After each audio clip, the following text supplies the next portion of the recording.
बकरी और बादशाह अकबर। एक बार बादशाह अकबर ने बीरबल और अन्य खास दरबारियों के साथ बैठ के खाना खा रहे थे। तभी उनकी नजर अपने दरबारियों की बढ़ती हुई तोंद की ओर गई और उनको मजाक करने की सूझी। उन्होंने कहा, अगर किसी को तरमाल खाने को मिले तो वो अवश्य ही मोटा हो जाएगा। ये सुनते ही दरबारी भांप गए कि बादशाह अकबर का इशारा उनकी तोंद की तरफ है। उधर बीरबल की भी तोंद कुछ समय से थोड़ी निकल आई थी, तो उनको भी बादशाह का यह मजाक कुछ अटपटा सा लगा। बीरबल की नजरें दरबारियों से मिली तो उनकी शक्ल बता रही थी कि वो बीरबल से कहना चाहते थे कि कृपया आप हमारी और अपनी बेइज्जती का बदला बादशाह से किसी प्रकार लीजिए। बीरबल ने उन्हें आंखों में ही समझा दिया कि वो निश्चित रहें।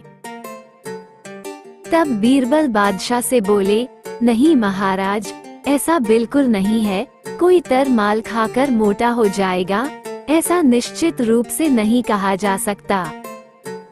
बादशाह अपनी बात बीरबल द्वारा काटे जाने से खिन्न हो गए और बोले, बीरबल, क्या तुम ये साबित कर सकते हो? बीरबल बोले, जी महाराज, मैं ये बिल्कुल साबित कर सकता हूँ। बादशाह ने बगीचे में बंधी हुई बकरी की ओर देखते हुए कहा, तो ठीक है बीरबल, तुम इस बकरी को ले जाओ, इसके खाने पीने के लिए तरमाल का इंतजाम हम करेंगे। हमारे सैनिकों की निगरानी में तुम खुद इसे तरमाल खिलाओगे। 6 महीने के बाद इसका वजन करेंगे। यदि आज के वजन से ज्यादा निकला तो तुम्हारी खैर नहीं, वरना हम तुम्हारी बात मान जाएंगे।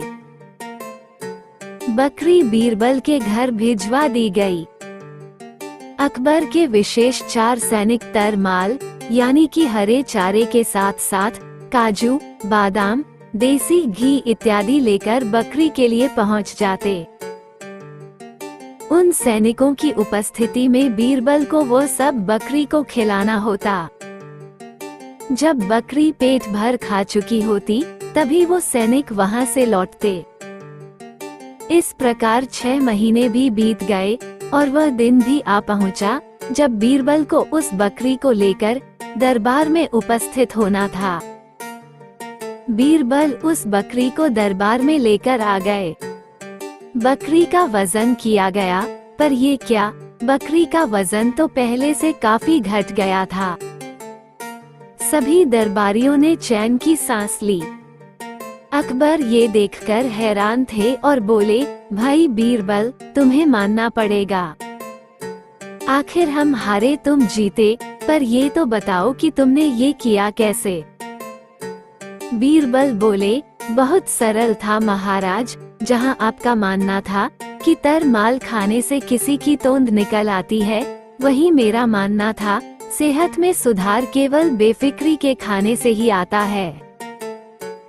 आपके सैनिकों के सामने तरमाल खिलाने के बाद मैं इस बकरी को चिड़ियाघर में शेर के पिंजरे से बांध आता था, जहां शेर पिंजरे में होने की वजह से इसे खा तो नहीं पाता था, पर इस पर बार बार झपटता रहता था।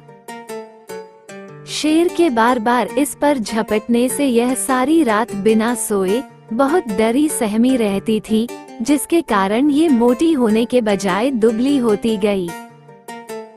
अकबर समझ गए कि एक बार फिर बीरबल ने उनको अपनी बुद्धिमत्ता का परिचय दे दिया है।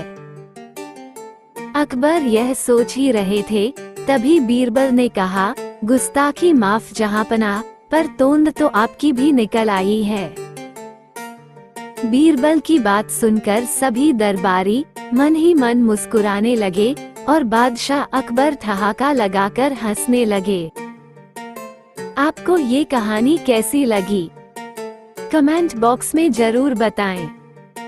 आपको अगर कहानी अच्छी लगी हो तो इसे लाइक और शेयर कर दें। आपने अभी तक हमारे चैनल को सब्सक्राइब नहीं किया है तो इसे सब्सक्राइब जरूर कर लीजिए, क्योंकि मैं ऐसे ही कहानियाँ आपके लिए लाते रहती हूँ।